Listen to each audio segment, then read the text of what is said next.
ದೇವರು ನಮ್ಮ ಕಷ್ಟಪಡಲಾಗಲಿ. ಈಗ 15 ದಿವಸ ಒಂದು ತಿಂಗಳ ಆತ ನಂಗೆ ಆರಾಮ ಅನ್ಸಲಾಗಿತ್ತು ರೀ. ಕೈ ಕಾಲಿಗಾಗಿರ್ತದೆ ತ್ರಾಸ ಆಗಲಿತ್ತು ರೀ. ಆ ದಿವಸ ದವಾಖಾನೆಗೆ ಹೋಗಕ್ಕೆ ರೆಡಿ ಆಗಿನ್ರಿ. ನಾ ಮಂಗಳವಾರ ಇತ್ತು, ರವಿವಾರ ಪ್ರೇರ್ ಮುಗಿಸ್ಕೊಂಡು ಹೋಗಿನ್ರಿ.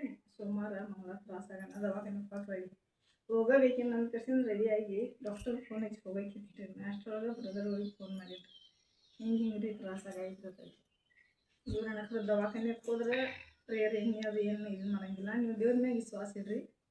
ಮತ್ತು ನಿಮ್ಗೆ ಮುಂದೆ ಈಗ ಬರೋ ರವಿವಾರ ನಿಮ್ಗೆ ಪ್ರೇಯರ್ ಮಾಡಿ ಎಣ್ಣೆ ಅದು ಕೊಡ್ತೇನೆ, ನನ್ನ ದೇವ್ರ ಮ್ಯಾಗ ವಿಶ್ವಾಸ ಮಾಡಿರಿ, ದವಾಖಾನೆ ಕಟ್ಟಿ ಏರ್ಬೇಡ್ರಿ, ದವಾಖಾನೆಗೆ ಹೋಗಿ ಬಿಡ್ಸೋಂಗಿಲ್ಲ ನಾನು ಅಂತ ಹೇಳಿ ಆಯ್ತು ರೀ. ಇನ್ನು ಇವ್ರನ್ನ ದೇವ್ರ ಮೇಲೆ ವಿಶ್ವಾಸ ಇಟ್ಟು ಇವ್ರನ್ನ ನಂಬಿನ್ರಿ. 10 ರೂಪಾಯಿ ಎಣ್ಣೆ ಒಳಗೆ ನನಗೆ ದೇವ್ರ ಕೈಕಾಲು ಬಾವು ಕಡಿಮೆ ಮಾಡಿದನ್ರಿ. ನನ್ನ ಆರೋಗ್ಯನೂ ಆರಾಮಿತ್ತು.